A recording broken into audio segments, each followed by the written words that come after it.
I'm going to hand over to Tony Kirkham. I'm sure you all know him. He was the former head of the Arboretum, Gardens and Horticultural Services at Kew, where he worked for many years, and he's vice president of the Arboricultural Association. He is a Trees and Design Action Group patron, and I think we can say he's a titan of the tree world. So Tony, over to you. Thank you, Sue, and welcome everyone to this session, this TDAG meeting on a time for optimism and tree stories from around the UK. I suppose it's that time again where we're coming up to election year, and in the manifestos that we're going to be seeing coming out probably shortly, we're going to start to see tree planting targets and different parties trumping each other for the number of trees that we see planted. At a recent autumn conference for the RHS, I was keynote speaker for that conference, and the conference was on trees. And one of the things that I said was that we need to get rid of the term tree planting. And there was quite a few frowns around the room and queried looking faces.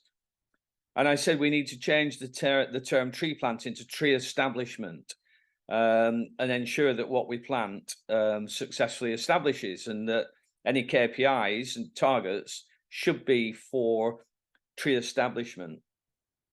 And I'm pleased to say, actually, that the new Environment Minister, Rebecca Powell, in her new role after the reshuffle, has actually taken on board what I said, and she's going to start looking at budgets, particularly aftercare, so that the trees that we're planting, whether they're woodland plantings, ecological plantings, hedgerows, urban trees, are given the attention, the care and attention, aftercare that they're needed to establish. So there is optimism, and I hope that this gets taken on board, and that targets that are set by the parties are realistic, that those trees are here for us to plant, and that we have the people to plant them and the people to look after them, the personnel to look after them. So, you know, there is some optimism.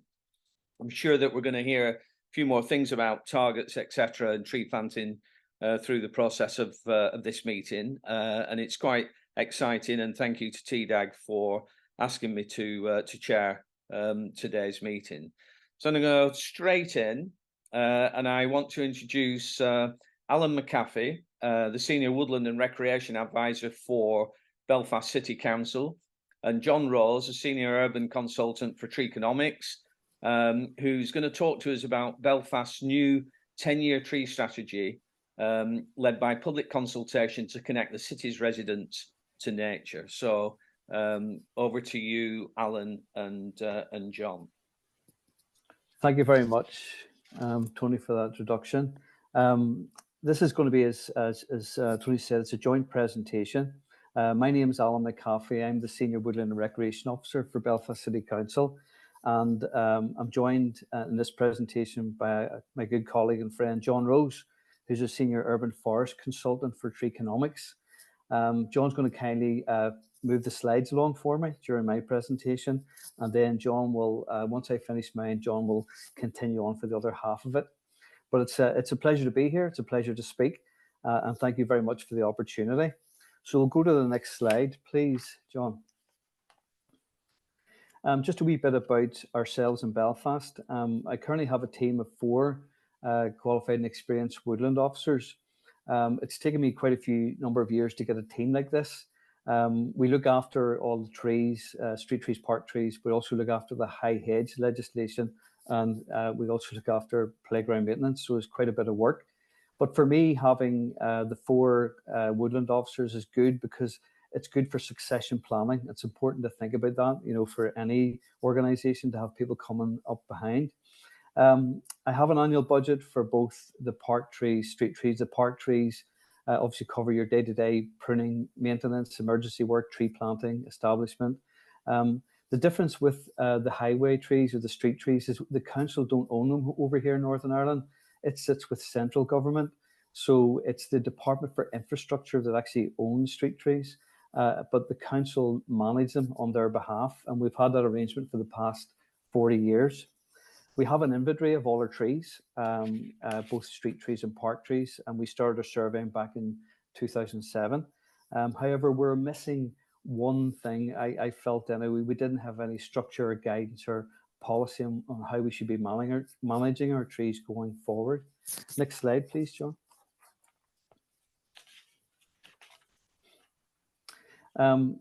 Just to start us on the journey with the tree strategy, we firstly had to appoint a consultancy firm, and we were very blessed to be able to get Treeconomics.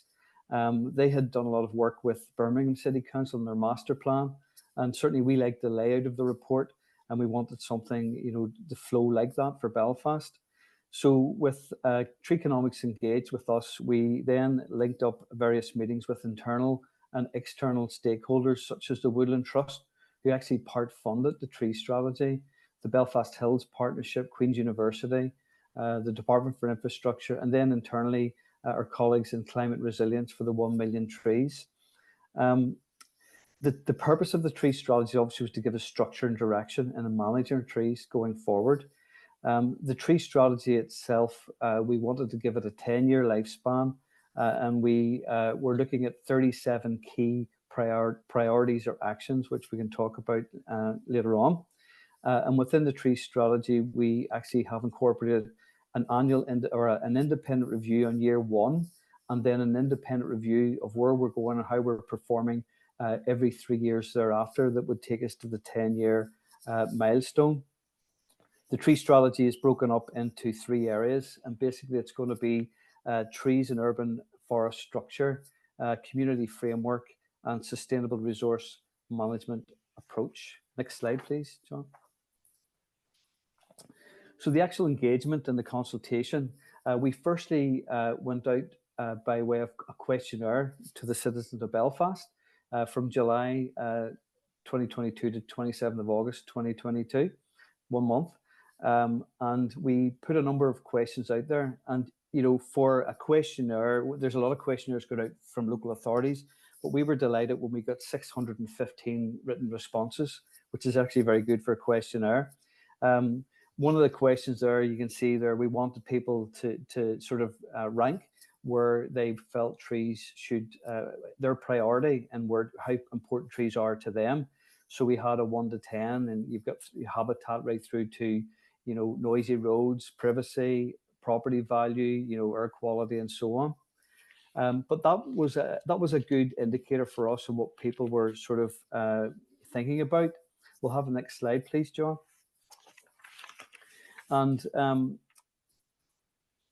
one of the questions there we asked was basically thinking about Belfast today. Do you think there are too many or too few about the right amount of trees across Belfast?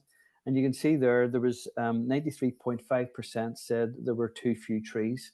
So it gives us a very clear signal on what we should be thinking about going forward with the consultation. Next slide, please, John. Within this, the questionnaire and the various discussions we had and looking at the tree strategy, we wanted to come up with a strong vision statement as part of the tree strategy and to bring out to public consultation.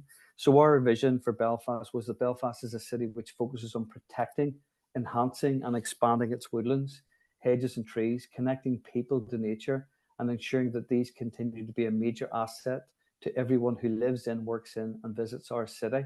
And that's something that we brought with us on the public consultations. Next slide, please, John. We hosted 5 public consultations. It was a 12-week duration, and one in North Belfast, South Belfast, East Belfast, and West Belfast. And we finished off in the city centre. Part of the consultations, we actually presented the actual draft tree strategy. We also had a planting event at most of the venues. We had a tree giveaway as part of the consultation exercise. And also we had like a tree maintenance workshop or clinic to give people a bit of advice and so on trees. And on the city centre one, we actually had over 800 footfall on the day. Again, it shows you, you know, how the importance people place trees and the importance they are to them as individuals. And these, the consultation was really, really successful. And there's a few comments on the next slide, please, John. This is the feedback we were getting. The goals are great, but work needs to be done to ensure their implementation. Too often, we've seen trees of strategies as a whole just put on the shelf after it's produced. We don't want to do that. We want to ensure that we follow through and we implement what we've set out to do. People were saying they love seeing more and more trees planted in Belfast. Please keep this going. It's important to keep the greenery for future generations. Acting now decisively is the best way we can offer our next generations. And one was very poignant for us was a volunteer drive would be fantastic to engage the community in the drive to increase trees, as well as a scheme to teach people how to plant trees in their own gardens safely. We had something similar many years ago through the Forest of Belfast initiative. So what we're going to push for as part of the Belfast tree strategy and listening to the consultation, what people are saying, we're going to set up a tree warden scheme. And we're currently putting growth proposal forms in now for a post for that. And we're determined to drive that on, get more and more people involved. Next slide, please, John. And then on the 5th of October, 2023, we launched the tree strategy formally over in Botanical Gardens in Belfast. And I must say the publicity the tree strategy got was very, very positive indeed. It was on BBC Newsline, lunchtime news, tea time news. It was on the various radio programs and was also in most of the newspapers across Northern Ireland.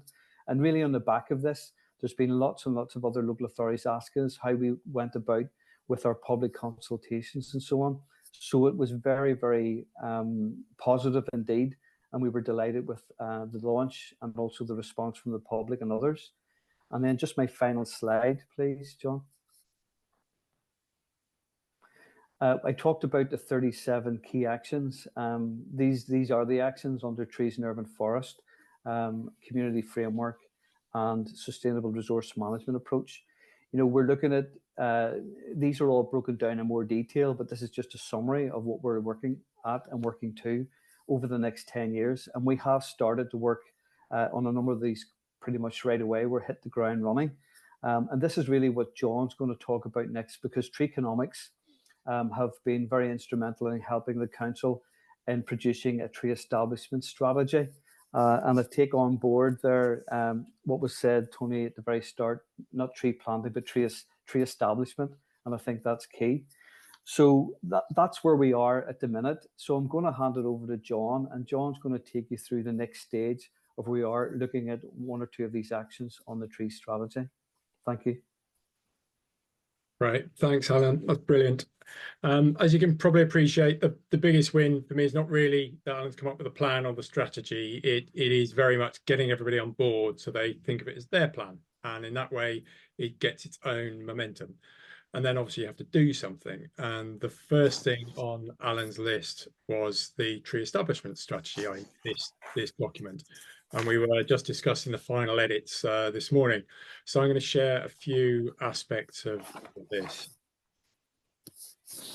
So this is the slide you just seen with a little bit of variation. The whole document is really captured in that R8, the bit with the long arrows, whilst it contributes to individual actions under several of the other headers, those with the short arrows.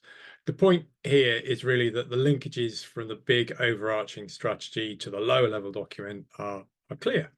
And in the bottom left is just a little extract of page 7, as it happens, immediately after the introduction, and that shows for somebody using the document how they can get to each of the actions, so you can navigate it very easily, i.e. you can connect everything up.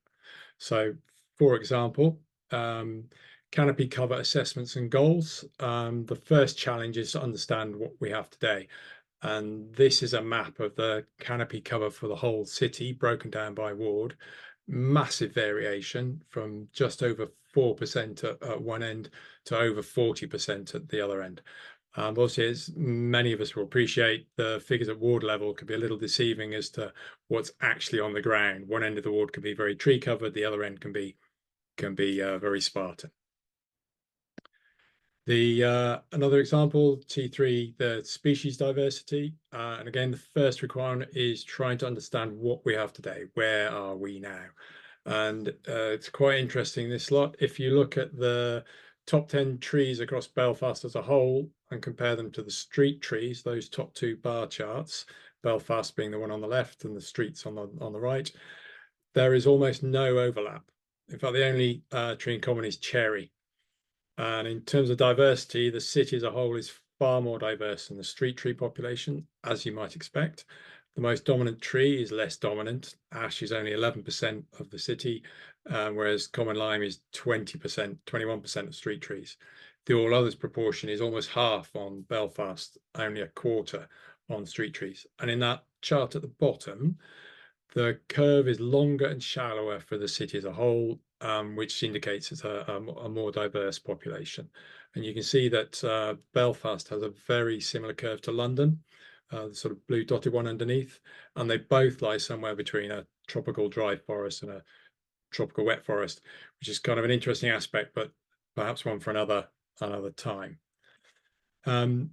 Getting to the heart of the challenge of where to plant, we use a hotspot model that works in a similar way to the sort of Woodland Trust tree equity model, but we used things that are explicitly based on local priorities and trying to go a little bit more granular. So we upweighted, for example, areas in close proximity to the arterial roads that feed the city, as they're of a particular focus for the council, and hotspots were mapped down to a set of 20-metre by 20-metre tiles. And on the left there, you've got all the factors that we fed into that. The resulting map is on the right, and the sort of more orangey yellow red areas are those with the most, what I would think of as urban challenges when you put everything together. If you jump past a whole lot of GIS modelling, you get to a couple of outputs expressed by ward. So we have plantable space in hectares in soft landscapes, and defining that very simply, that's where you could stick a spade in the ground tomorrow, ignoring who owns the land for a second. And on the hard landscapes, it's plantable locations as a number of sites, and that's looking in the pavements and the verges that are alongside the roadways. In both cases, they're ordered by the amount and number of high priority sites, which are driven off the mapping that we saw just a second ago, as shown on the coloured scales. Now, whilst there are quite a lot of subtleties at ground level, if we put these things together at ward level, it ties in with the way that people think about the city and understand the city, and very importantly, the representative decision-making structure of the council. And the same information at a higher level is then shown on a ward by ward basis to make it easy to understand, for example, by ward councillors. So all the key metrics at a ward level are shown on the right. The maps are then a simplified version of what is much more detailed available, that's mapping that's available to Alan's team. And they show current canopy, potential plantable space in soft landscapes, and plantable locations in hard landscapes. And thus we get to a point where there's a real decision-making tool that exists that allows for effective prioritization and implementation. And then in conclusion, I'd really say that I think what Alan and the team in Belfast have achieved for me is next level when it comes to consultation and engagement. And they've built a real sense of momentum, and that's being leveraged very quickly, or by very quickly moving to execute the first set of actions from the main document, which is creation of this second half here, the tree establishment strategy. And that building that sense of a momentum can therefore slowly be converted into, for a bit of a sense of inevitability. Of course, it's going to happen. We've discussed it. We've agreed it. Let's now just get on with it. So if you want to see the tree strategy, there is a link in the top right corner, which I hope we'll put on the chat. And then in, I guess, what is effectively breaking news, effective just a week ago, Alan and the team Belfast have just been named as one of the United Nations tree cities of the world. So this programme, if you don't know it, recognises cities and towns committed to ensuring that their urban forests and trees are properly maintained, sustainably managed and duly celebrated, which I think is a really good note to end on. So thank you.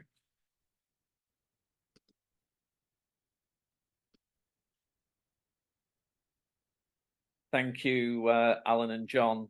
Excellent presentation. I tell you what, I can't tell you how encouraged I am to see the tree establishment document rather than the tree planting document. That's music to my ears, and the more of us that can enable something like that and get people talking about tree establishment rather than tree planting, the better. We have time for a few questions. Let's see.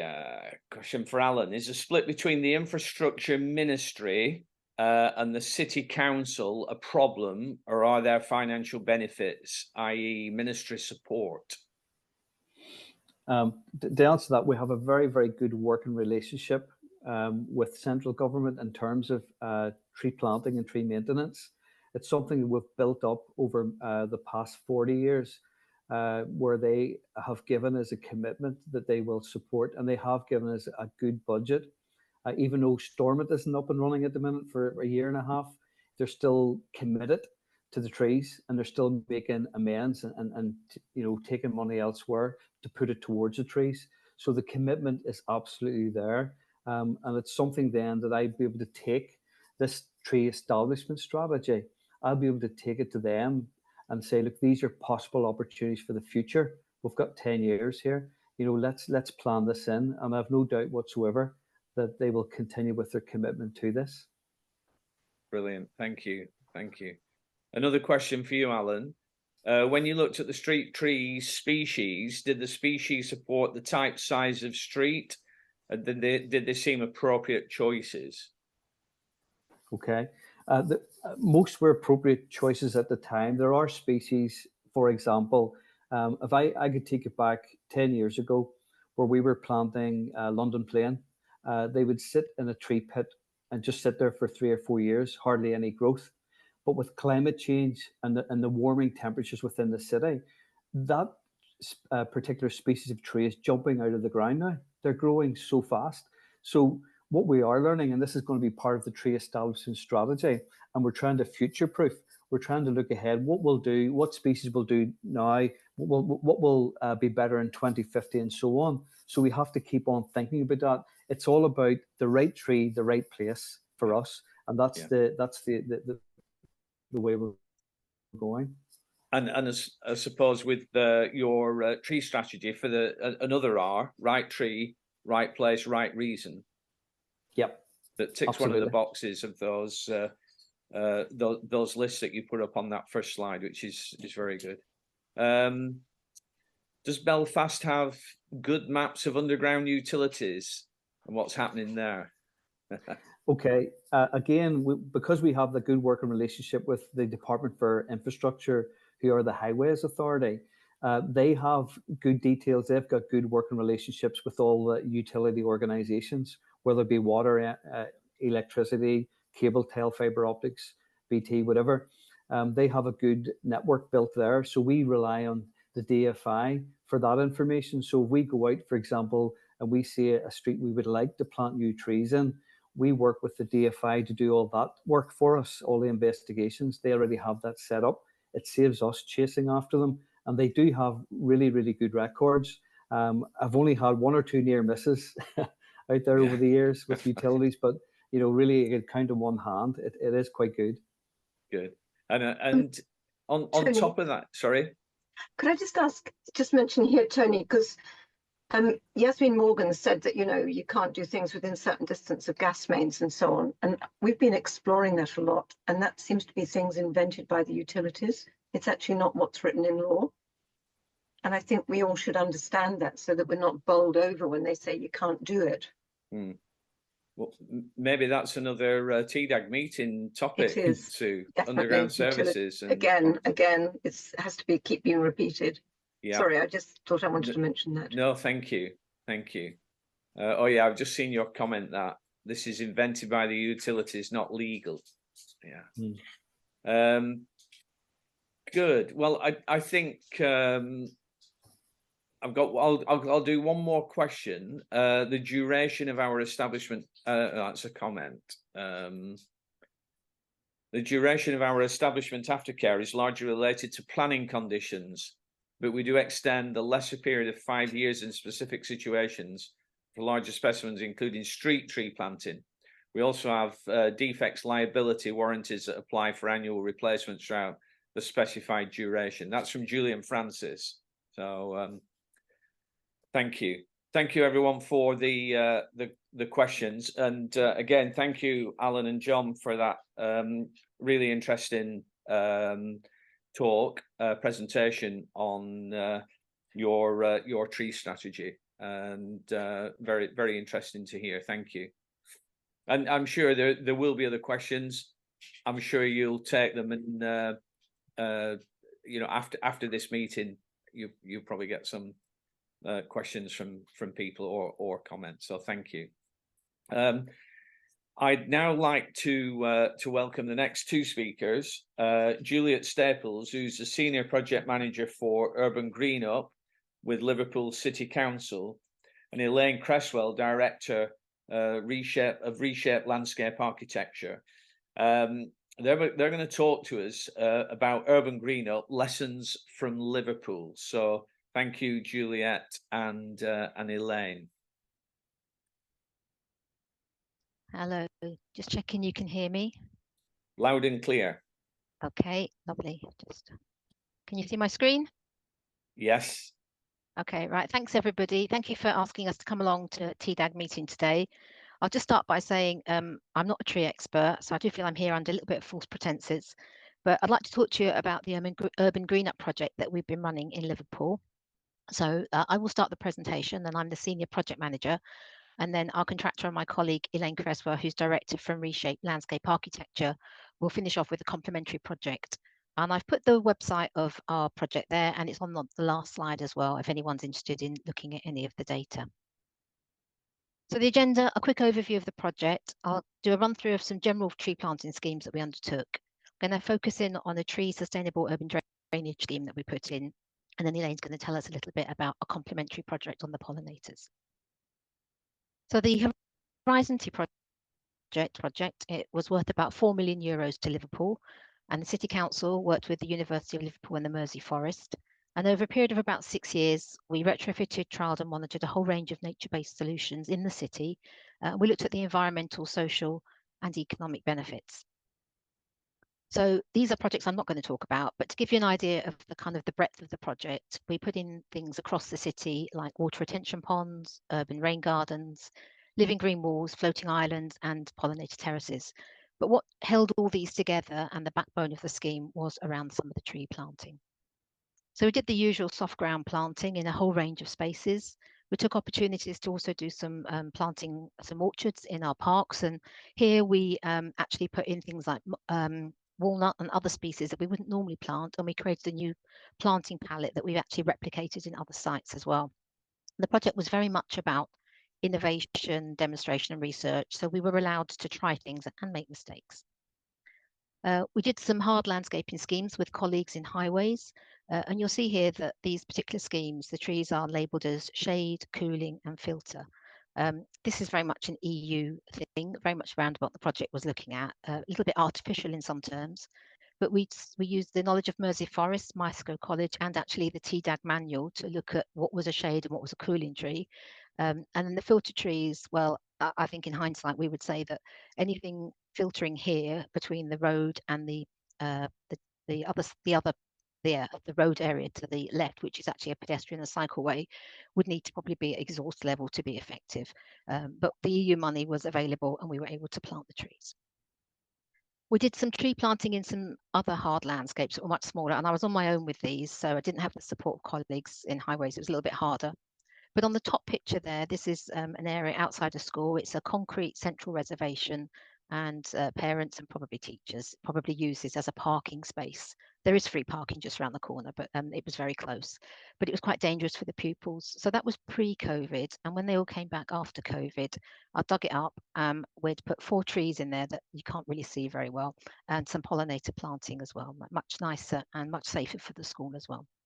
And then the example at the bottom, is Stafford Street, which is a retail area right on the edge of the city, sort of forgotten to some extent, really, I suppose, very devoid of any greenery. And I won't take credit for this. It was quite a challenging project. There was a number of unmapped voids and other problems, but colleagues in Mersey Forest under the Urban GreenUp project put in these trees, which literally transformed the street. And they commissioned some feedback on that as well. So top figure there, that 82% of those businesses thought that greening the area benefited their business to some or a great extent. And then along the bottom, a whole range of figures, but the one on the left, 94% of local residents kind of rated the after almost twice as highly as the before. So we're very well received. We also took up this mobile forest project, and you can see here on the top right, we have an open hexagonal structure, like plan view there, like a small room. And inside around the interior, we've got a range of trees actually in pots that we borrowed from a nursery. And if you look at the bottom left, you'll see that you can squeeze a number of people into that space.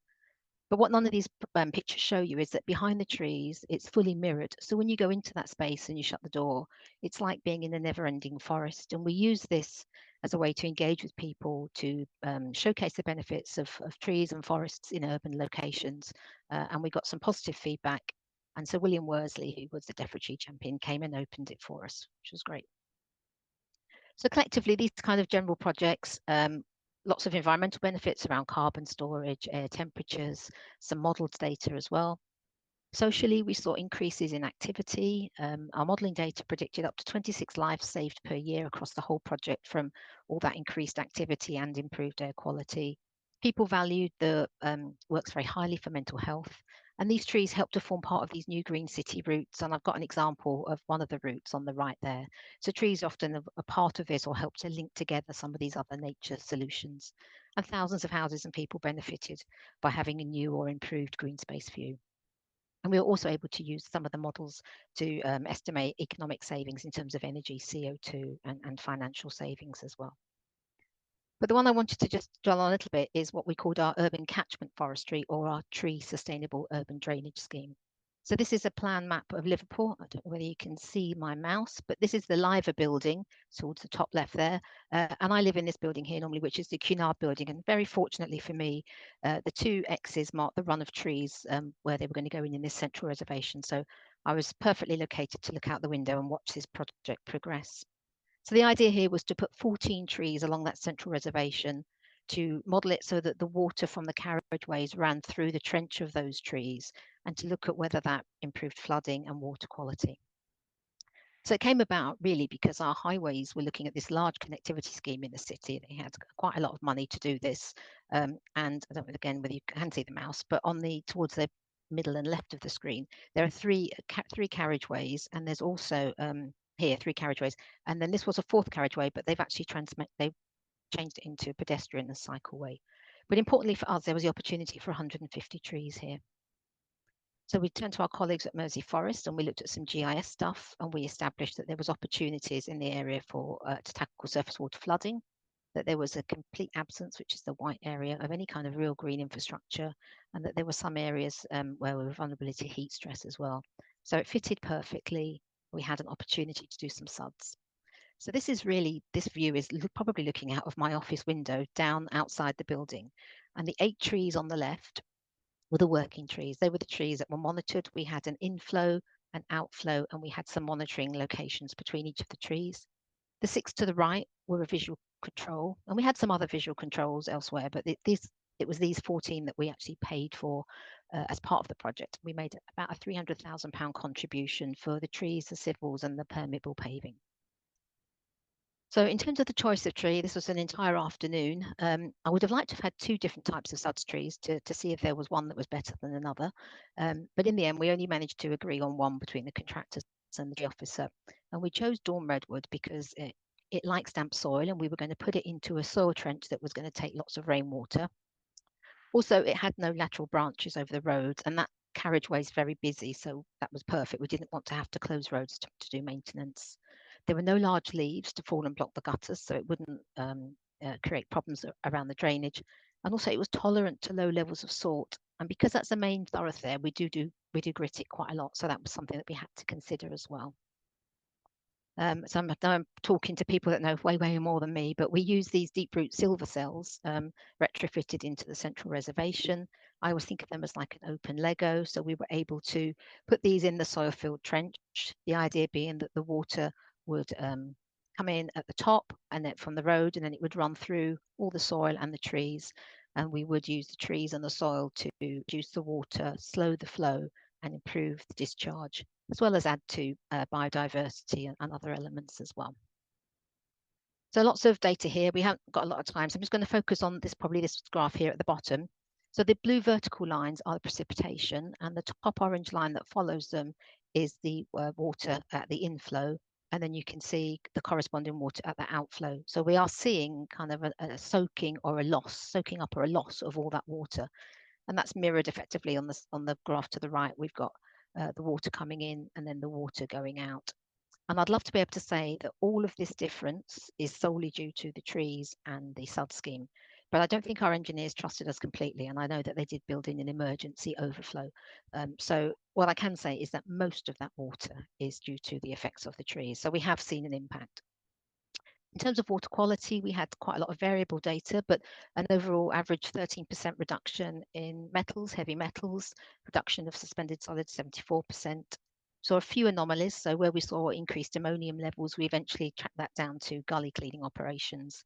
And the salinity levels did remain high, so I was glad that we did choose the trees that we did in the end. And then the picture on the left, the two test tubes, this black oily stuff is the carriageway water going into the first tree. And this is this lighter, more fluid water is the water coming out from the final tree. So there's a visual difference there as well. Lots of environmental benefits about air quality, shade, cooling, etc. But we also put in these soil life sensors, and we monitored at the top, at the first tree here and at the bottom tree. We monitored moisture, pH, conductivity, temperature, etc., to get a better understanding of how the whole system was functioning. Socially, hundreds of houses again benefiting specifically directly with this particular project. And we took the opportunity to put in some educational and interpretive signage. So people that stood there waiting to cross the road now have the opportunity to read and understand about what the scheme's about and how these trees are working for us. And of course, there will be some economic savings as well, and not as much water is now going to be treated. So there'll be some savings effectively there as well. So I'm going to pass over to Elaine now, and she's going to tell you about another complementary project as part of the Urban GreenUp project. But on the very final slide, I do have a link to the project and the resources page, which will give you all the data around any of the tree projects. So over to you, Elaine, and please let me know when you'd like me to press the button. Thank you, Juliet. Hi, everyone. I'm Elaine Cresswell from Reshape Landscape Architecture. We specialise in sustainable landscape design, public engagement and impact assessment.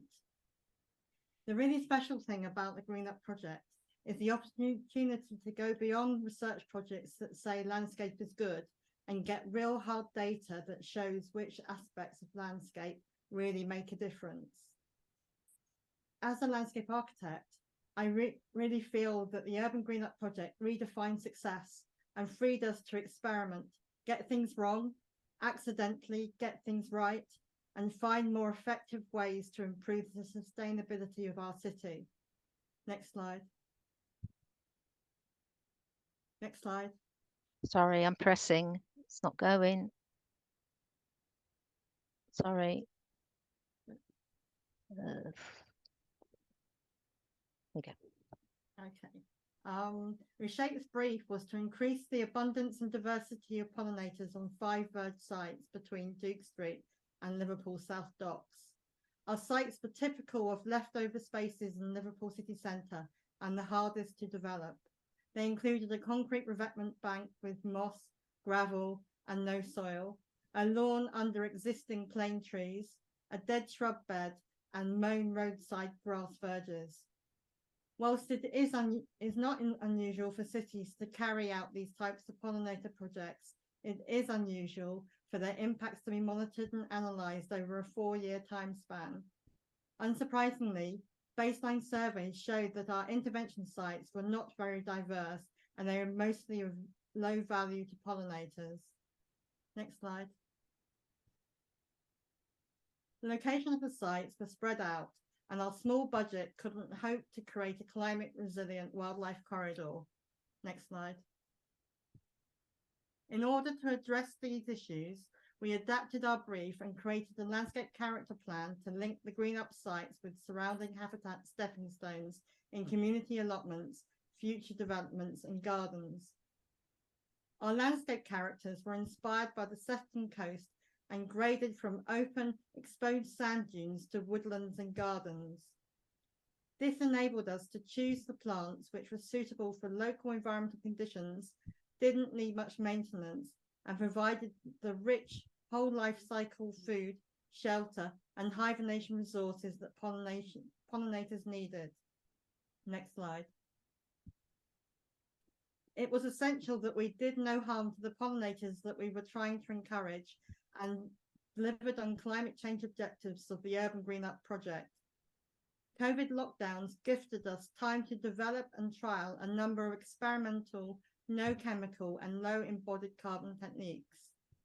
This diagram shows the circular use of materials between all the pollinator sites. You can see that we avoided vehicle movements by reusing material removed from one site to create another. Next slide. I could talk all day about our interventions, but as this presentation is only 10 minutes long, I'll focus on the coastal strand site shown on my first slide. The coastal strand site is very exposed to sun and wind and was covered by intensively mown lawn. The soil was thin and largely composed of brick rubble.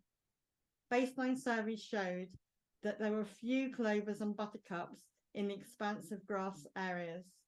Next slide. In order to avoid herbicide use and transportation of materials off site, we cleared our intervention site by stripping the turf and the weed seed bank from our planting area and place them by the site boundary. You can see the new weedy meadow generation by the boundary. The weed seed bank germinated and created a new meadow covered in geranium sunflowers and provided an important pollinator resource while we planted the rest of the site. Next slide. So here are the geraniums and the sunflowers. Next slide. We then covered our intervention site with sand to shade out further weed seed germination, which also had the effect of making hand weeding really easy, promoted robust root growth capable of withstanding a 40-degree heat wave, and provided hibernation resources for ground nesting bees in winter. Next slide. Our no chemical policy was carried through to every element of the project, including restaking adjacent trees with untreated timber and drilling bee holes into the stakes. Next slide. Our pollinator planting was monitored using quadrats during the first 2 years of the project as a baseline, during delivery and 1 year post-delivery. Next slide. Visually, difference between our control lawn site and our planted intervention site are huge, and you would imagine that this would also mean that our planting was better for pollinators. The fantastic thing about our GreenUp project is that we don't need to make these assumptions, as we actually have the data to back up our ideas. The bars represent average pollinator numbers found in each metre squared of the survey. The blue bar represents the control site, and the orange bar represents the intervention site. Next slide. Our data suggests that the 800% increase in flowers and plant diversity that we designed into the scheme has also led to increases in pollinator numbers. There were 350% more pollinators in the intervention site than the control site in summer, and 1,100% in autumn. This autumnal increase in pollinator numbers was very noticeable on site and directly related to the week when the native flowers stopped flowering. Next slide. Despite the low numbers of pollinators in spring, this chart shows that they were much more diverse in the control site. Pollinator diversity rose still further on the intervention site in autumn after the native plants stopped flowering. Next slide. The control survey showed that a few pollinators used the buttercups and the daisies on the control site. The ecologists noted, however, that they did not use the control site for long as the grass was mown frequently. Next slide. Whereas the pollinators on our planting were found on 6 different plant groups, the echium being the most important species throughout the summer. Next slide. After the echium and the other native plants stopped flowering, the pollinators all moved to the ornamental species that were still flowering, the most popular of which were the hollyhocks, fennel, and the artichoke. Next slide. I'm going to end on this beautiful picture of the planting in October. I hope next time you pass a short mown grass verge, possibly underneath a tree, that you will wonder if it could look like this and be full of buzzing and crawling pollinators and the creatures that feed on them. Juliet and I have shared with you a lot of data today, but if you would like to know more, please follow us on LinkedIn and Twitter, or follow the links on the next page. Thank you very much.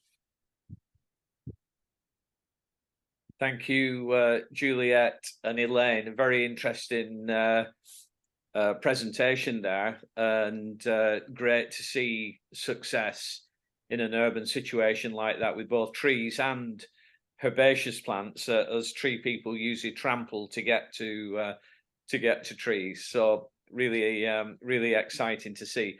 I haven't really asked if there are any questions from our audience, because there seem to be quite a few coming through on the chat. So unless anyone's got a really burning question, I'll just go through some of the questions or comments that are coming up on the chat. I'm sure you can all see them.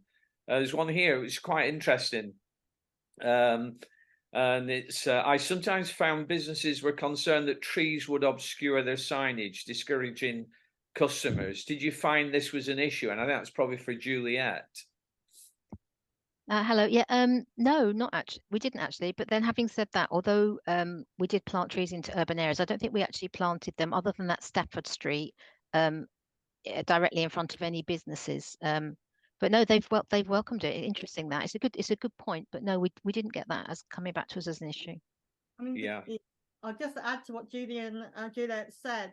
I've just been looking through the data, and I think was it about 92% of businesses really liked being situated in well-treed green areas, and they welcomed the planting as an asset to their business. Yeah. Here's one for you, Elaine, while you're on. How large and interconnected do habitats have to be to designate them as a pollinator corridor? Good question. I think it depends on which species you want to move and what their home range is. So it's very species specific.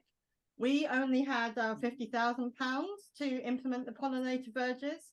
And what we were trying to do is create demonstrator sites to show the art of the possible and try and innovate on a small scale and show how it could be replicated. What we did in terms that we turned that brief on its head and said, actually, you can't have kind of these small sites and kind of really robustly say it's for a pollinator scheme. So we created the master plan, which I showed, which can now be taken forward by planning departments, future developers, section 106, and a cohesive pollinator corridor created. But I think what we have done is we've added to the number of stepping stones in the area. The area contains quite a lot of private gardens, and we gave away about £2,000 worth of plants as a starter for 10 to engage the public in the pollinator scheme, educate them, and start off our habitat corridor. Good. And Juliet, how far in advance did you collect pre-tree planting baseline data on water quality, etc.? And did the programme provide sufficient time for you to do this? Yes, it did, because it was EU funded. It was originally a 5-year project that was extended to 6 because of COVID. We spent a couple of years basically planning and organising and talking to our partner cities. And then we had a full year of pre-intervention data collection the interventions went in just as COVID hit. So rather than going in within a 6-month period, it took maybe 18 months for all of them to go in. But we had an extension and we monitored for 2 years after. So we had some quite robust before and after data. And the website there with the www.urbangreenup.eu/resources will take you to the data, and there's also a number of kind of guides and info pamphlets and stuff there as well. So people might find that helpful or useful. Were you surprised at the water quality that came out? Do you know, I kind of thought that it would be quite a successful project. I thought it had the ability that the soil and the trees together would work to kind of reduce the flow, slow the flow, filter, clean, and that's really what we saw. I think the data, if we hadn't had COVID, the data would have been a little bit more robust. And we did, I'll be honest, we had a number of technical issues. I think the contractors had never put anything in quite like this. And they inadvertently filled up a lot of the monitoring holes, which took quite a long time to get them to come and clear them back out so we could get the samples. But I think we've got enough data there to show that it's something we would definitely consider doing again. It obviously has had a positive impact in the way we hoped. Right. And I suppose that leads on to the final question. Are there any plans to do more urban green-up projects within the UK? Well, as we delivered the programme, we had the wonderful Brexit, so we came out of the EU and we were ineligible. There is talk now that we can actually look again at follow-on projects. So yeah, we'd be very keen, I think, to do another one if we could. Right. And I'll just finish before we go on to our next presentation by a comment that says, certainly an excellent demonstration, thank you, and better than some roundabout schemes planted with colourful wildflowers that are not natives or pollinator friendly. So we'll finish on a high there. And again, and I'll just, if I could, sorry, just to interrupt, I'll just say, yeah, I very much agree. And in terms of the pollinators, all credit to Elaine from Reshaped, because it was very much, she pushed at the boundaries of what we could do. She encouraged me to go further than we originally planned. And she's very, very modest, but her work has just been recognised by winning Excellence in Biodiversity at the Landscape Institute Awards for that little £50,000 scheme. So well done to her. And we're very grateful for all data we've got from it. Well, many congratulations on that award, well deserved, and thank you, Juliet and Elaine, for an excellent presentation and a real stimulating one as well. That I think will encourage more people to get out and do something positive, like you've demonstrated today. So thank you again. Our next speaker is Chris Stark, the real Chris Stark, because we had about 7 Chris Starks in our I suppose green room before we started. So this is a real Chris Stark, who's head of forestry and land services, GAT, and director of Clyde Climate Forest. And Chris is going to talk to us about target neighbourhoods in the Clyde and Climate Forest. So welcome, Chris. Thank you. Thank you. Let me just share my screen.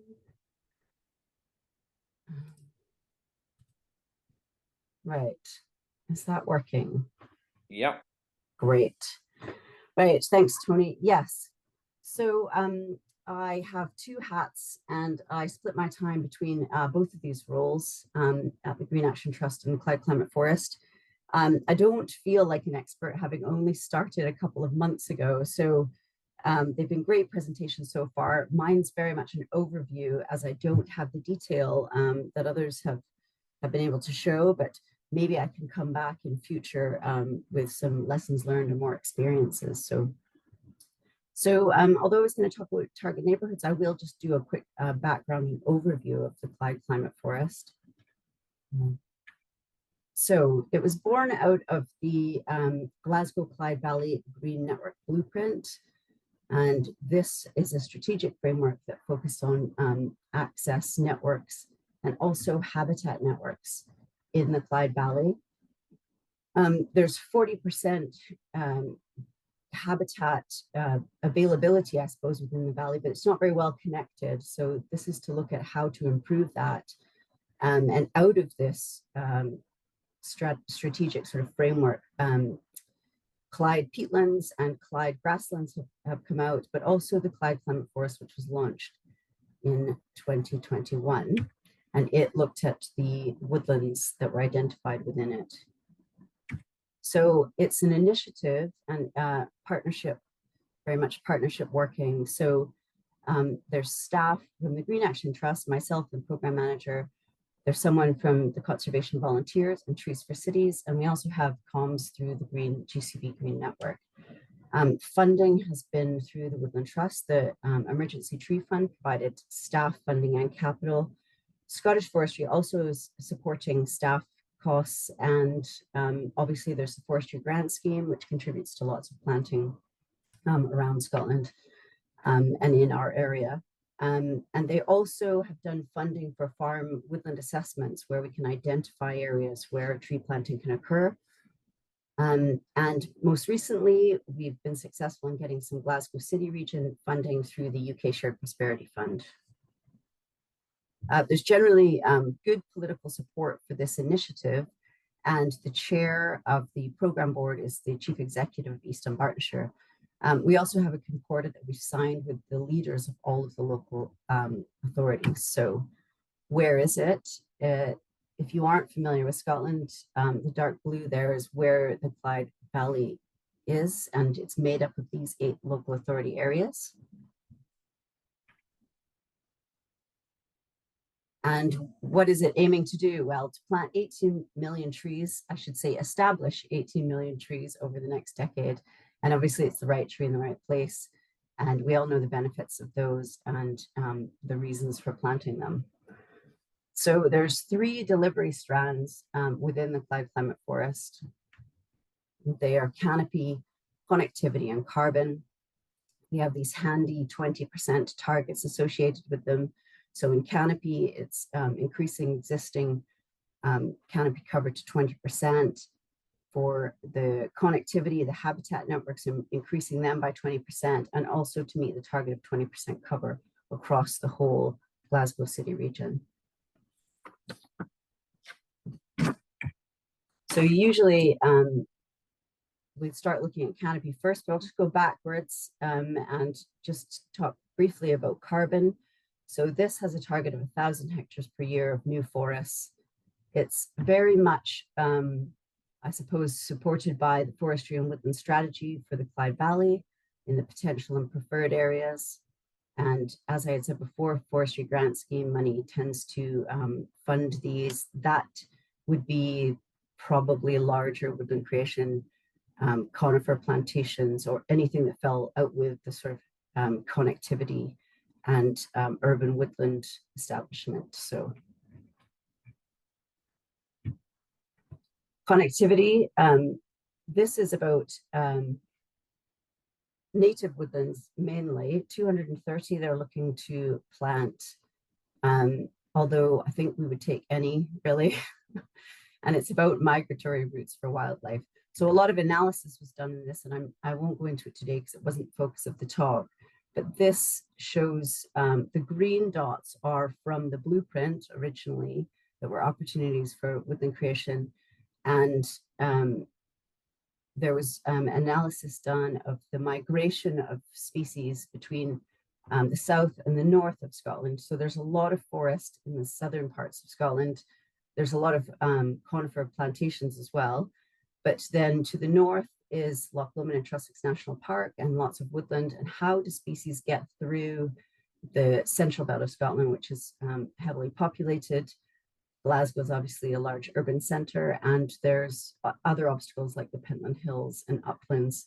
So these corridors were identified, and what was then done is focused on polygons from those areas and where places could be filled in. And so what we've done is taken that and targeted landowners to try and fill in the gaps of the habitat networks to create that around the city to get to for one continuous sort of network. There's obviously some obstacles in that. The ground isn't always appropriate, or people aren't willing to plant with it if it's some agricultural land. But it's a good way to focus sort of and get the most benefit, I suppose.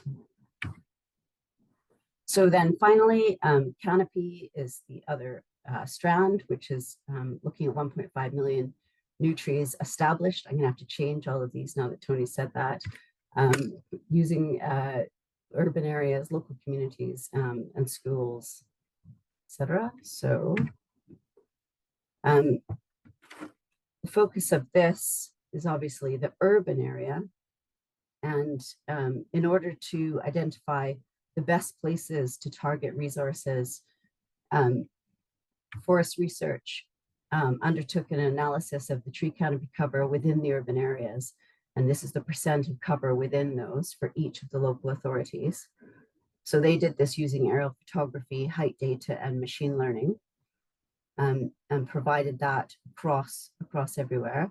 I thought it would be easiest to look at one local authority area for the target neighborhoods. So North Lanarkshire with its urban areas, and this is its tree cover.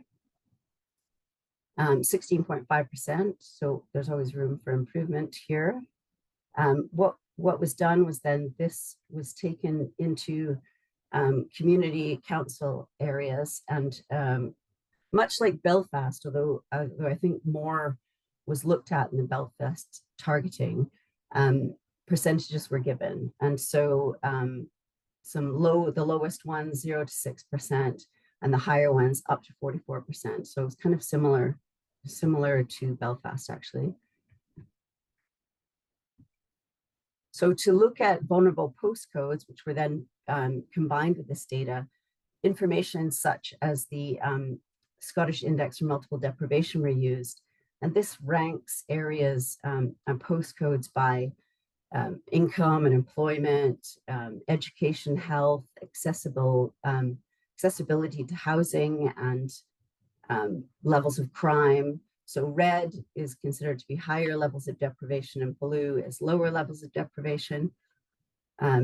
This was combined then with data from Climate Ready Clyde and vulnerable areas to flooding and to heat. And it was mentioned previously about the tree equity. And I thought I did put a slide in about that because it's recently launched, and it's very similar, and it comes out with those. So I think that's quite a good resource, open source resource for people to look at, where this is showing much the same as to what was done. So the assessment that the Clyde Climate Forest did was a couple of years ago, and then this has come out, which I think will help also focus some of this. So. Right, so these vulnerable neighborhoods were then, or postcodes were then put onto the canopy cover for the community council areas. And we wanted to focus on the ones that had the least amount of cover. So within North Lanarkshire, that was Bells Hill, North Motherwell, and Central Wishaw.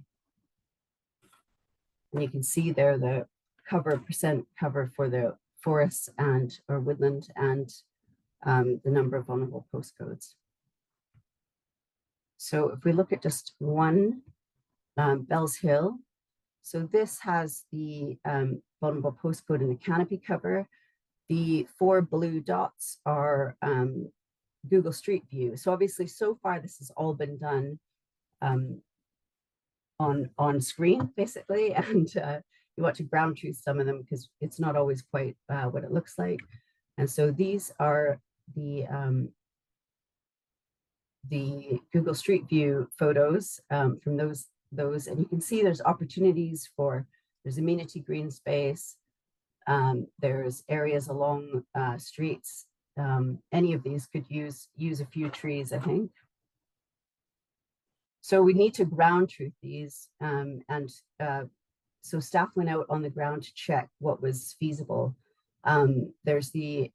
There's issues with shading. Some people might not want trees there. There's obviously all of the utilities and having to figure out the best place to put them, sight lines for traffic. And so these were all checked on the ground.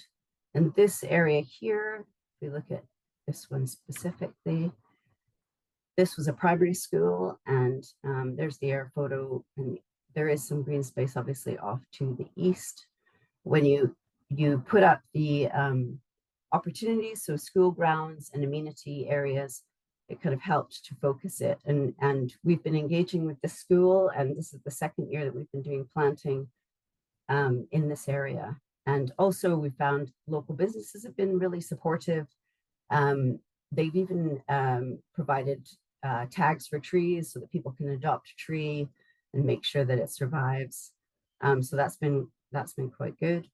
We also have mapping of private gardens, which looks like a good opportunity, I suppose. And I suppose in future, is there the potential to do more in people's gardens to provide better cover?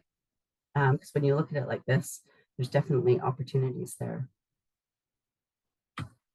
So that was how the target neighborhoods kind of came about, and then that was applied to all of the different local authority areas.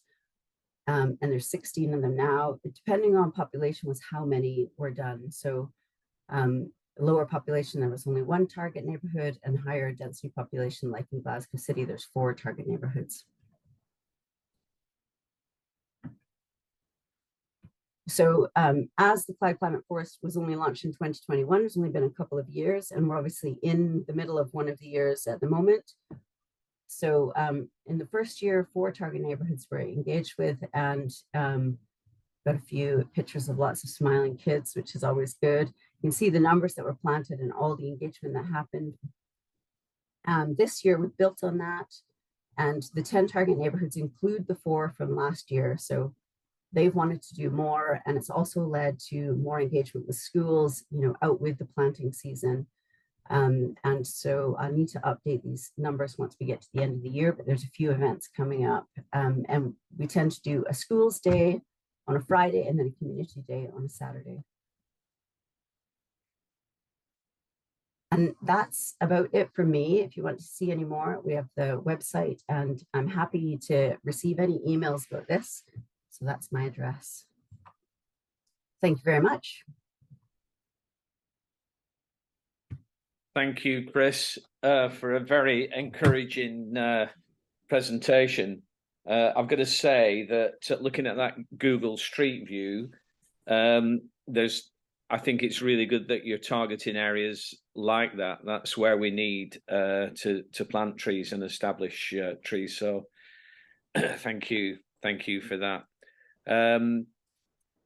We've got a couple of comments here. I mean, if there are any questions coming from the audience, and you know, I'd just flag up with your hand. But again, we've got comments coming in and questions, and then at the end of the session, after the last speaker, we'll have an opportunity for more questions to our speakers. Someone got a comment here. I like the concept of being able to try and make mistakes, as the fear of getting it wrong can often stop us from exploring how to get it right. That's an excellent idea.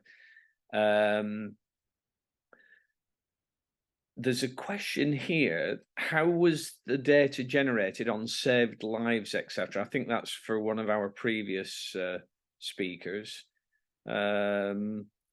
So unless there's any pressing questions, Sue, you're as ever questions from me.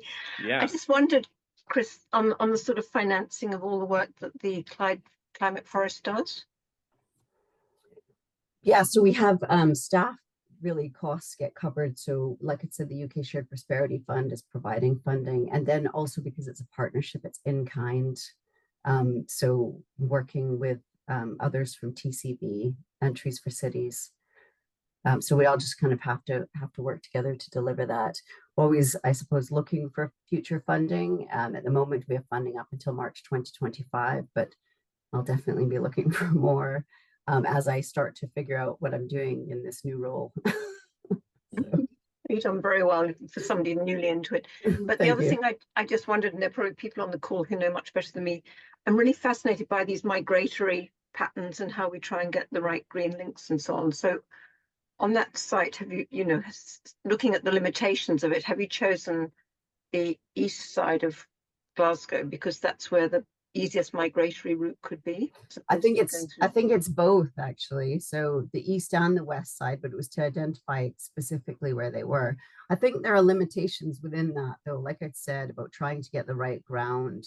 And I mean, it's even though the will is there, there's often challenges already to try and get planting. So I wouldn't want to limit it only to those. And, you know, I think that expanding habitat networks, regardless as to whether they're exactly on the migratory route or not, is still a good thing to be doing. So, yeah, thank you. Chris, can I ask, because I'm very interested in tree establishment and aftercare, and I wonder how you determine your budgets for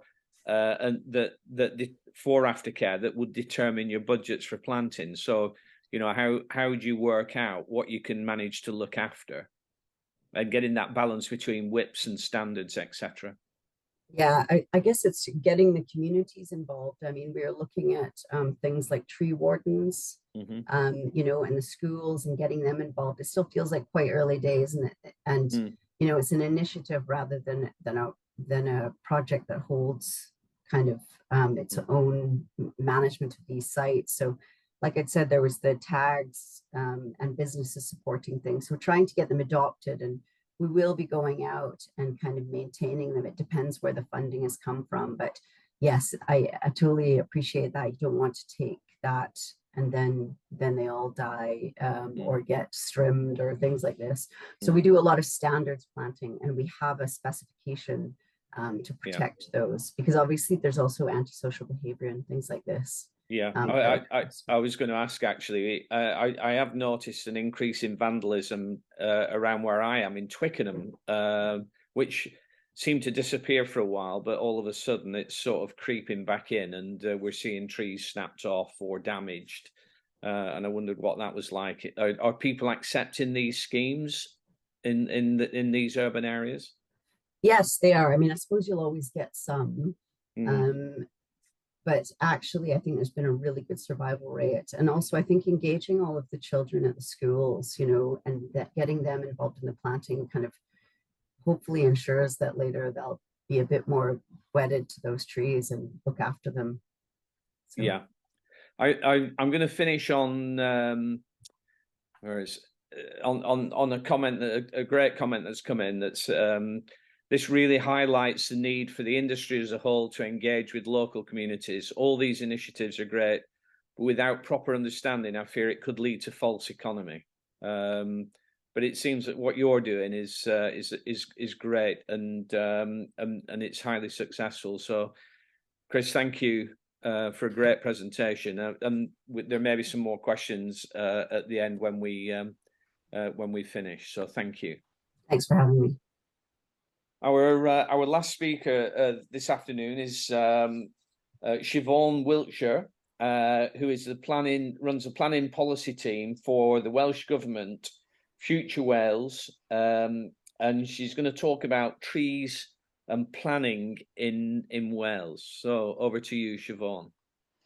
Thanks, Tony. Thank you very much, and thanks for the promotion too. Oh, I'm really sorry. I don't run the team. Well, you are today. The team. But for one day only. That's funny. I'll share my screen now.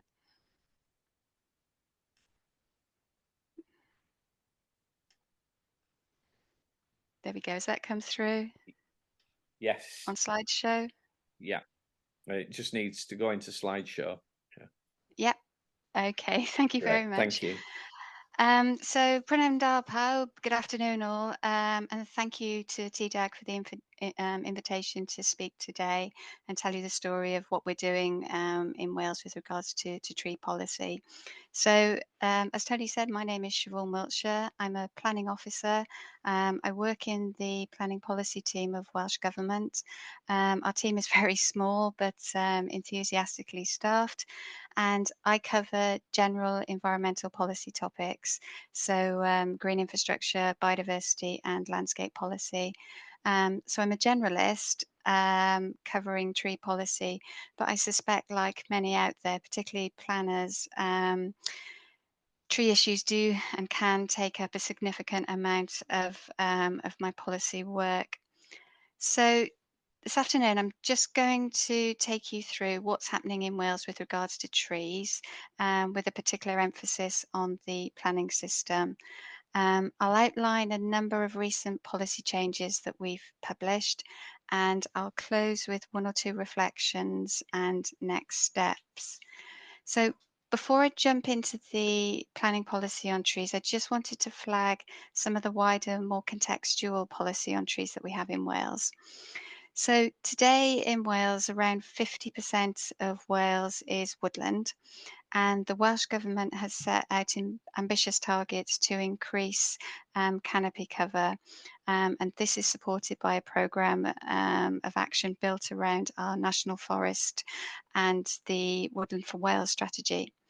So we're a small nation, and Welsh Government are working with our farmers, with our stakeholders, our voluntary organisations, councils, our environmental experts, local communities, to translate our ambitions and our ambitious targets into action on the ground. So our targets are to plant 43,000 hectares of new woodland by 2030, 180,000 hectares by 2050, and this equates to 50 hectares of new woodland per annum. But I think I'll have a chat with my colleagues when I go back now, particularly my forestry colleagues, and see if we can reframe this language around establishment. It's the way to go. It's what we should be doing, absolutely. So our main delivery mechanism for delivering our targets is the National Forest. This is a connected ecosystem of ancient and new woodlands. It will create new woodlands, and it will help to restore and maintain some of our ancient woodlands. And the map on the right of the screen there shows the 14 existing sites of the National Forest network. So whilst my area of expertise isn't in tree policy generally in Welsh Government, I just want to give you a flavour of some of the initiatives that we're pursuing to achieve our targets. So we have initiatives such as Coetiroedd Bach, our Tiny Forest programme.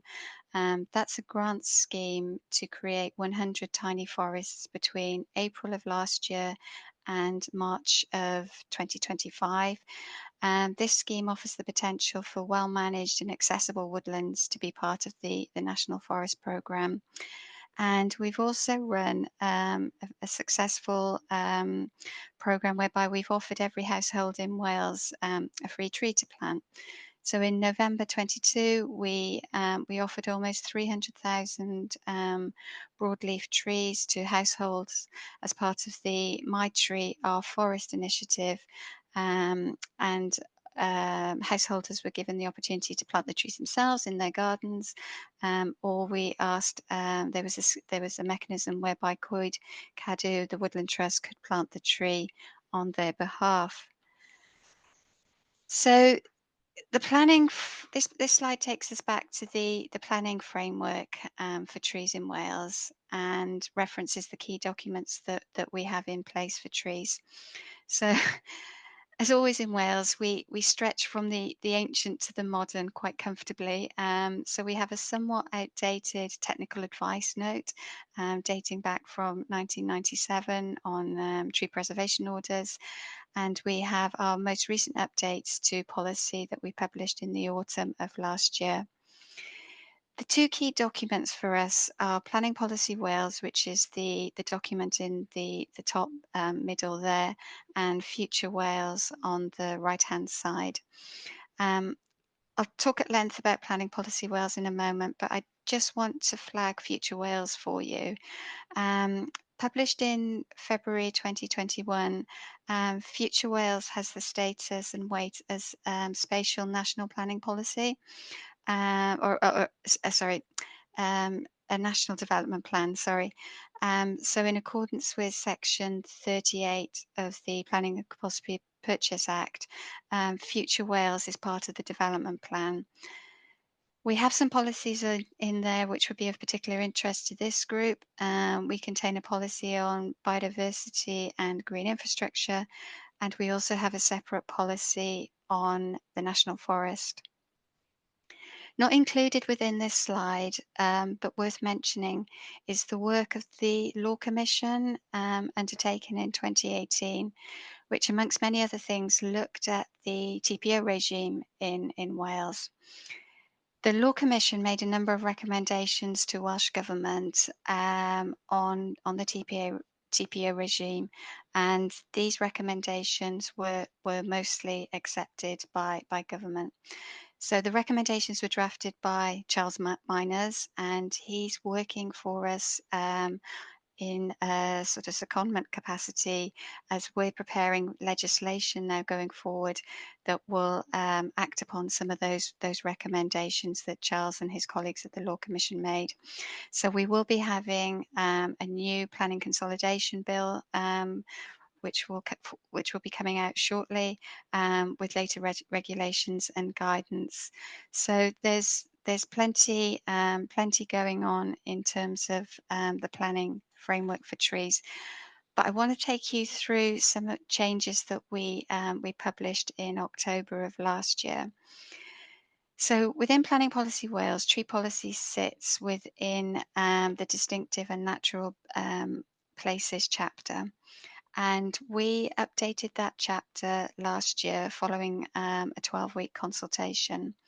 The chapter was updated for many reasons, but principally the nature and climate emergency that we're in and that we need to reflect in our policy. And we need to take our policy away and move away from a culture of damage and of impact and mitigate to one where we can carefully weave development in amongst alongside nature and work with it creatively to deliver better quality development and a more biodiverse and resilient environment. So we published these changes last October. We updated a number of policy areas on green infrastructure, triple SIs. We expanded and clarified our policy on a net benefit for biodiversity and the stepwise approach, and we also strengthened our policy on trees and woodlands. If I can just go through the policy on a net benefit for biodiversity, this will help to set the context then for our changes to the trees and woodland policy that followed in the chapter. So in Wales, we have a net benefit policy. We've defined net benefit as the concept that development should leave biodiversity and the resilience of ecosystems in a significantly better state than before through securing immediate, long-term, measurable and demonstrable benefit, primarily or preferably immediately adjacent to the site. This concept and this policy is driven by legislation. It's a qualitative approach, and it's important to state that it's not a quantitative approach, it's a qualitative approach embedded in placemaking and focused on outcomes.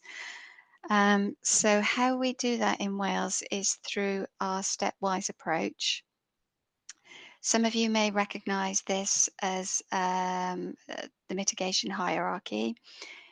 This slide that I have up here now is a simplified illustration of the policy approach, and it outlines the steps and the policy expectations that we have as government to securing a net benefit for biodiversity. So what we expect our decision makers, our planners and our developers and applicants to go through is this policy in an iterative way, looking to drop out at the earliest point in the approach. So the policy puts emphasis on the outcome, and the outcome is a net benefit for biodiversity. It's not the process, it's the outcome, it's the qualitative information that we feed into the policy assessment. So what we're looking for is for essentially the avoidance and the minimization of detrimental impact upon biodiversity. And then should there be an impact, then we work through the mitigation and the compensation stages. but we're keen that we stay within the avoidance and the minimisation steps. The policy itself is supported by a framework. We call it the DECA framework. This was developed by our environmental advisors, Natural Resources Wales, and this is around understanding the attributes of ecosystem resilience and understanding how they can take us through to securing a net benefit for biodiversity. So the net benefit for biodiversity policy is, as I said, has been clarified, has been sort of additional information inserted into the policy to really set out what our expectations are. And the policy now is stronger, it's more prescriptive, and it's clearer in guiding planning authorities through the process of securing a net benefit for biodiversity. So as you saw in the previous slide, there are 6 steps. Within those steps, we've excluded designated sites from site searches. We've included a definition of irreplaceable habitat. So within that definition now we've listed ancient woodland, veteran trees, ancient hedgerows and wet woodlands. The policy is looking to avoid damage to biodiversity and ecosystems at all points. We're looking to maintain the largest area of functional and connected habitat. And we want mitigation measures where we are in that step to be designed to address the specific negative effect. And we're looking for compensation measures to be agreed in advance of the loss of biodiversity on site. So supporting that policy, we've also introduced 3 new principles that will affect the implementation of the policy. So we've introduced a principle around establishing the baseline so that is clearly understood and clearly factored into the policy considerations. We've got a new policy in there on preemptive site clearance works. We've said that any preemptive site clearance works should not be undertaken, as this will make it more difficult to secure a net benefit for biodiversity. This is a tricky policy to include. We had a lot of conversations with our lawyers about this because pre-site clearance works do not come under the definition of development within the planning legislation. But it's a real problem, it's a problem out there when sites are presented for planning consideration that have been very recently and very evidently cleared so that all the biodiversity value has been removed. So we've taken a policy position on that. It's not a legislative position, it's a policy position, but we've put a marker in the sand that it should not be done. And we've said now that all developments must deliver a net benefit for biodiversity. So that's the context for then our policy on trees and woodlands. So it's avoiding harm and it's maintaining as much biodiverse value on site as possible.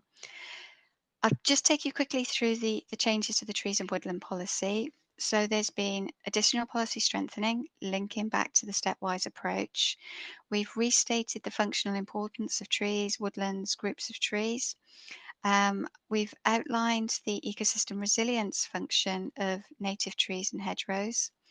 We've also given recognition to the importance of trees within the wider countryside. So the planning system often focuses by its very nature on urban trees, but we've included some narrative within the policy around trees in the wider countryside.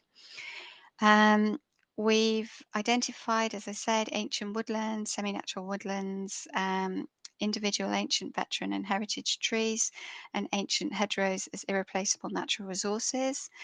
And we've reframed the general protection policy for trees. So we now say in policy that planning authorities must protect trees, hedgerows, groups of trees and areas of woodland where they have an ecological value, contribute to the character of an area, to the character or amenity of a particular locality, or perform a beneficial green infrastructure function.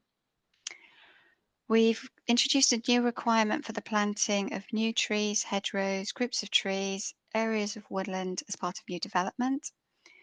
We've introduced new policy requirements on the adoption of canopy cover targets for planning authorities, so to guide the maintenance of the canopy and also the protection of it. We've included a policy on the retention of trees to be identified within all planning applications, and where surveys establish that trees have a significant value, these are to be retained and protected. We've included a new policy on service lines to the site to be included within the application. So this particularly affects renewable schemes whereby service lines to infrastructure projects should be identified. We've said that the permanent removal of trees, woodlands, hedgerows will only be permitted where it would achieve a significant and clearly defined public benefits. And we've set a compensation planting ratio for trees lost at 3:1. And that compensation planting should be equivalent to the quality, environmental and ecological importance of the trees lost. And we're asking for that to be preferably on site or immediately adjacent to the site. And we also have then a higher compensation ratio for woodland and shelter belt areas. So there's an awful lot of new policy out there, but I hope you'll see that the guiding principle behind all of this policy is the avoidance of tree loss in the first instance. So just to conclude and to sum up, we recognise that change in practice is challenging. We understand the difficulties that particularly our local authorities are facing in a difficult financial climate. But we have a moment in time now in Wales. We've published this updated policy. We've published it outside a wider update of the whole of planning policy Wales. There is momentum behind it. So we are encouraging our stakeholders to think strategically and to think about the outcomes, that they're trying to secure, and think about placemaking. Placemaking and acting at the right scale will get our decision makers to the right outcomes. Just to tell you about next steps, the full Planning Policy Wales 12 is to be published shortly. So the updates that I've taken you through will be included in the updated version of Planning Policy Wales 12. And we're also looking to produce further guidance with our colleagues in Natural Resources Wales to develop a common approach to measure whether a net benefit will be achieved on site. There will also be some guidance on enhancement measures, and we're looking to do a potential FAQ document as well. So that's all from me. So diolch yn fawr, and yeah, happy to take any questions. Thank you, Siobhan. Very, very interesting, and a lot of work being done there. There's a comment here saying certainly the TPO legislation for England and also Scotland is in desperate need of review and redraft, so it's fit for purpose for the 21st century and in addressing climate change. And it looks like the Welsh government are well ahead on that. So it's interesting to see what is being done in Wales. We're starting from a point further back than our colleagues in England and Scotland. So once we get the planning consolidation bill through, then we will have to update our regs to implement the bill. Yeah, thank you.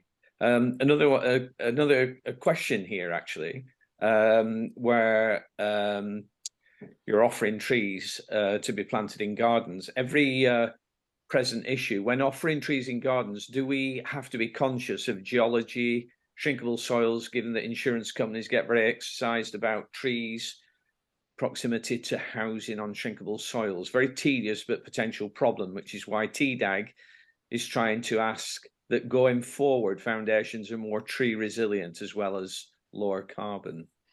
Has that presented any issues to date? I I don't know is the honest answer, but the trees were given out with working with the Woodland Trust. So it wasn't a case that, you know, people went to a non-expert to get their tree. So they were given out with advice. But no, we were very much conscious of soil shrinkage and clay soils, particularly in you know, certain parts of Wales. Yeah. I did a project at Kew for Christmas, and when children came to see Father Christmas, and instead of taking away a toy or a, you know, something cheap, we gave them a Christmas tree, a bag of compost, and a pot.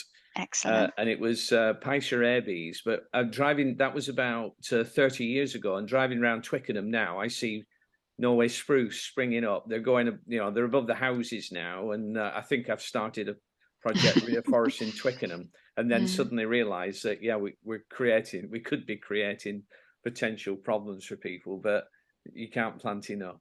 So this is another one for planners in the audience. I've long felt that Wales is ahead of England. Would that be a fair assessment before the Six Nations?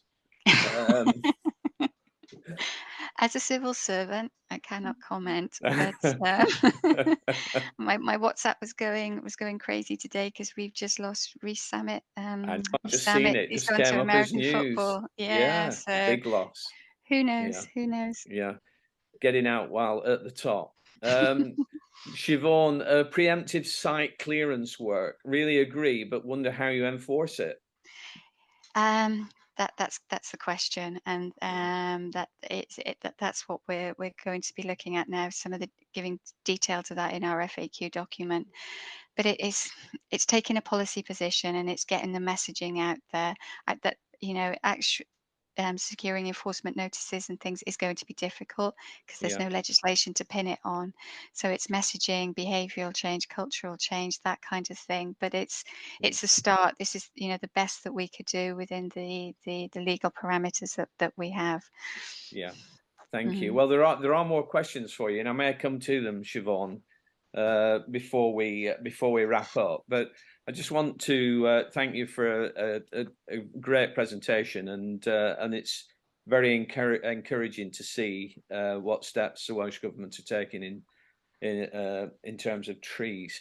I'm going to open up now. You know, this is a seminar, not a webinar, and if anyone has any questions they'd like to ask that they haven't put on the meeting chat, then please do. Sue, you've got your hand up. So yeah, I was just going to say, if all the speakers would like to turn on their cameras, so then we we'll can see see they're you. there. Yeah. And then if anybody wants to ask a question and puts their hand up, if they turn their camera on at the same time, I think they jump to the first screen. That would be good, because running back and forth. Yeah, we've got 4 screens and I can only see screen 1, so without jumping around. So thank you, thank you for that, Sue.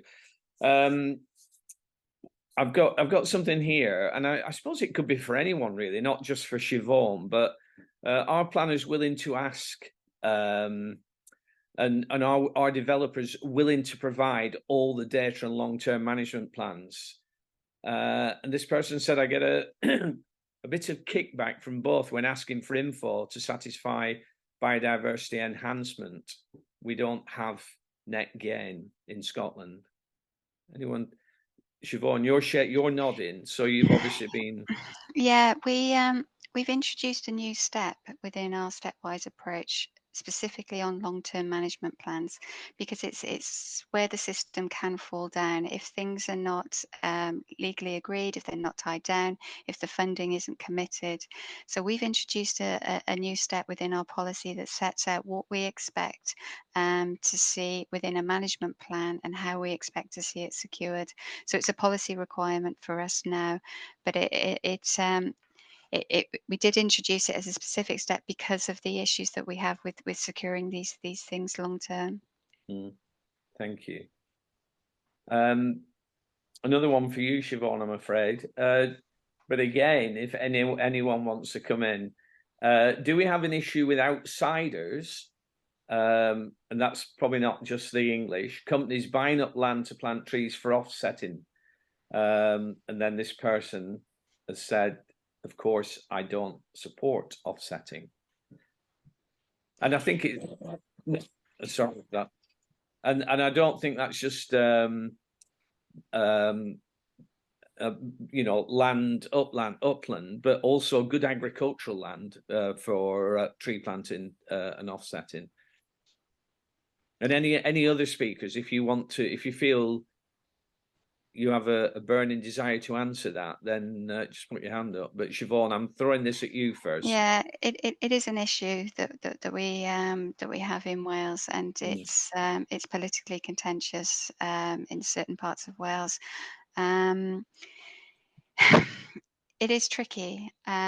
We have tree planting targets, and we want to see the right tree in the right place. That's what's guiding our targets. We have a national forest program to help shape that, but we do recognise the sensitivities of some of this, particularly in very rural communities where there is an impact, a perceived impact on Welsh language. Okay, interesting. Has anyone else? Oh, Alan, I thought you were putting your hand up then, but you're obviously going for a cup of tea or something. Is there a problem in Scotland where you know, at the moment our improving tree canopy over the whole country, or tree planting, is sort of very heavily Scotland based, and because the only ones actually achieving serious numbers? I think that's definitely driving a lot of planting investment. And they've tried to put measures in place, I suppose, with the woodland carbon code to kind of balance out some of that, but land prices are really high as a result. And there is a lot of negative press around that, definitely.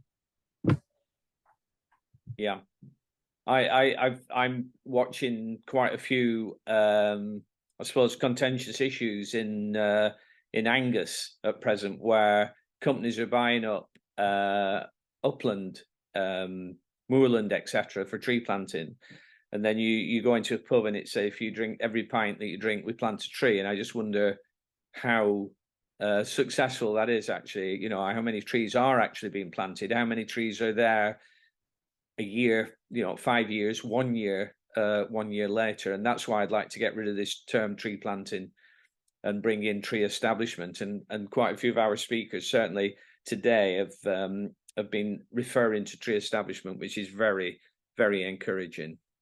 I've got a question here, and I suppose this is really for anyone. You know, Alan or John, you may like to comment on this. With tree strategies, should we also be promoting planting trees adaptable to our warming climate, which may therefore not be deemed as native? And this is something that I'm coming across more and more now, where I'm being told I can't plant that tree because it's not native, so it's not good for biodiversity. Any comment? Yes, within the tree establishment strategy, we have looked at that. We're looking at trees and you know, to future proof for climate change. I've always been up against, you know, a lot of the environmentalists too would say it's always native. That's all I've ever got. But this is why we've gone down the road, you know, right tree, right place, right reason. So it's not necessarily always native, because we've looked at certain species are going to be affected maybe by 2050, native trees of Northern Ireland. So we need to be really thinking ahead of what we need to do and trying to change the mindset of people to say, look, our climate is changing. We do have to be adaptive to this. Yeah. And I think that's trying to get the right message over that way. Yeah. Does anyone else have, Sue? I was just going to ask, does the, I mean, obviously there's a whole lot, there's some research going on with Andy Harrons at Myerscough and Woodland Trust on trees and biodiversity value, trees for a changing climate and biodiversity value. And I just wondered if anybody, I mean, he says it's a very complex thing to sort out. And I just wondered if anybody had come across anything, any of the speakers, where trees and their biodiversity value in a potentially changing climate, because after all, the insects will probably change as well, you know, things we can't predict. You know, whether there are any sort of information or data anybody had on that. Sorry. No, go on. No, this is why we talk about planting the right tree in the right place, and I add the third R for the right reason. And often we're not planting trees purely for biodiversity. There are lots of other benefits that we're planting trees for. It's important that we get that right. And often, especially now with climate change and the threat from pests and diseases, that we broaden our palette of trees that we use. And also we need to be looking forward to building a resilient treescape to climate change and the threats from pests and diseases. And that means diversity. And if we stick purely with British natives, we're not going to build on that diversity. And if we're looking to increase canopy cover, provide shade, etc., then we need to be planting shade trees and not just purely pioneer species. I mean, driving down the 316 today, they're planting birches in groups of threes down the A316. There's tons of space for bigger trees, not birches, and they look so sad. You know, they struggled through last year, and they're not happy. And I think we need to take advantage of space where we can put shade trees in. And unfortunately, our native palette of shade trees is quite small, and so we need to be looking elsewhere. I mean, that's my view, and not everyone agrees with it.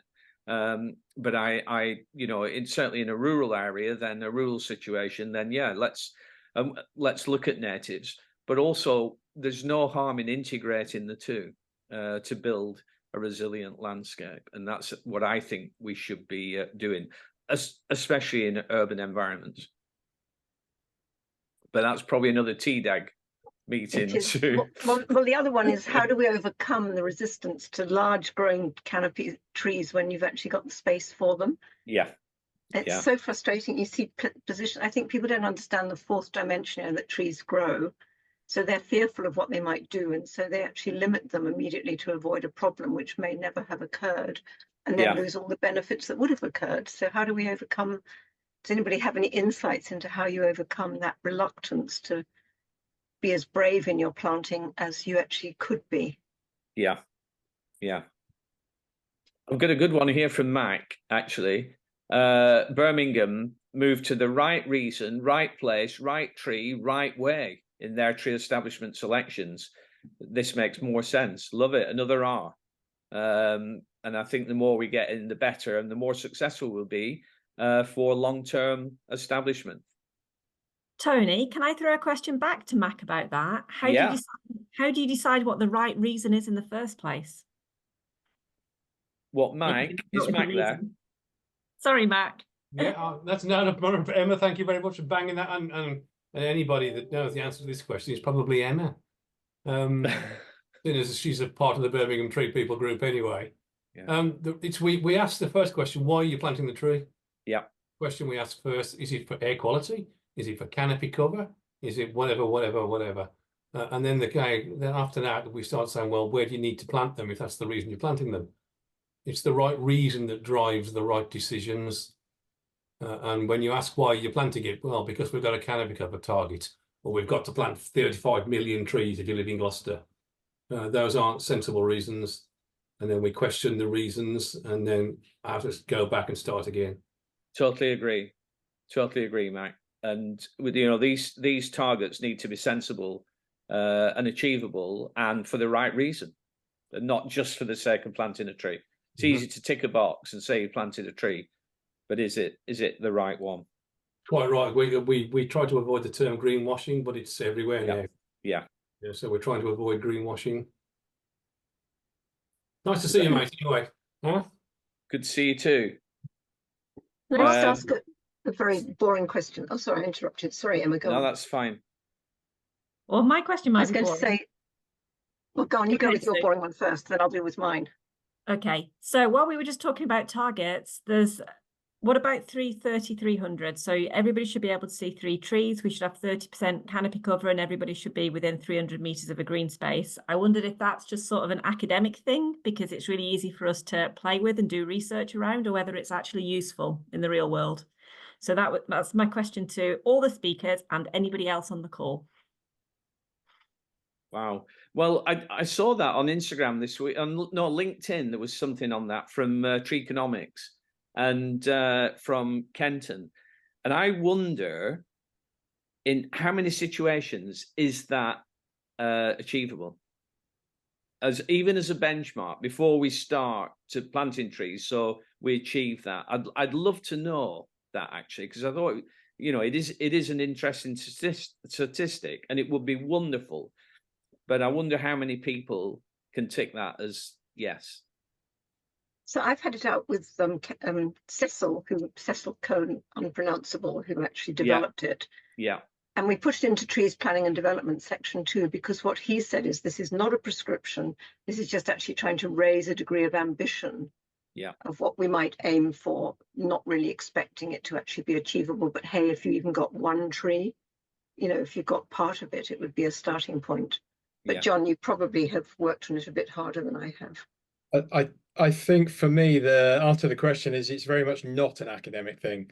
It is very much about engaging with people and giving, for sake of argument, politicians and those who are looking for targets today, stop banging on about just having tree planting. Here's some slightly more meaningful targets that are based upon and it's not just 330, 300, it's at neighborhood level. So it's about local stuff. And the 300 and the 30 are pretty much backed up by the science. The 3 is kind of broadly plucked out the air because we think it talks to the current work being done on mental health, but it doesn't really have a solid basis yet. However, it feels reasonable. And I think you can put numbers together and you can start a dialogue and you go from there. Yeah. And surely COVID showed us, you know, when people couldn't get to green space and things, I mean, just how critical having healthy cities. If we're all going to live in cities, we've got to make them healthy places. Yeah. Good. Yeah. Who was that? That was me. Sorry. I think it's powerful because it's simple. It's very simple to get your head around. That's what makes it good. Yeah. Good. I think we've got another couple of minutes if there are any other questions, but if not, I'll hand back over to Sue. I will be back. I'll be back on the 15th of February to chair the next session on an international update. So today's been a local update, tree stories from the UK. The next session is an international update and common challenges, common barriers, which I think sort of naturally leads on from today and will be as interesting. But I'd like to thank all the speakers for some great presentations, all varied, but all, I suppose, saying the same thing in a different way. And thank you all for being on good time and making my job easy.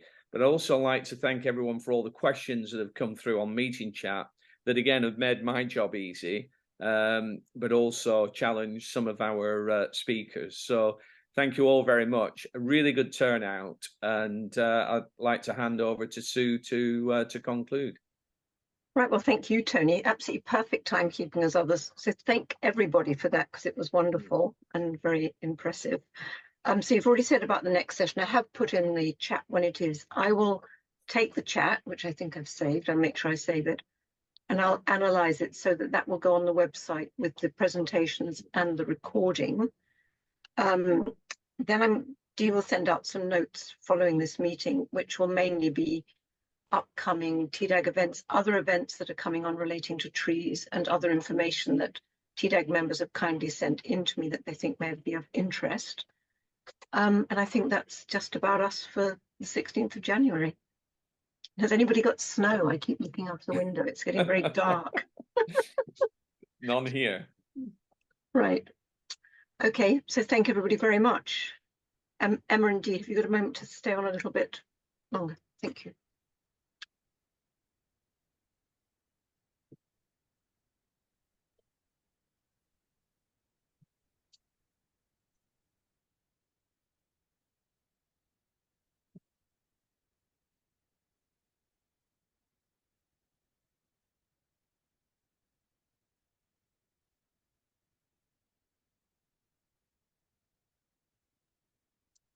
Dee, we can stop the recording.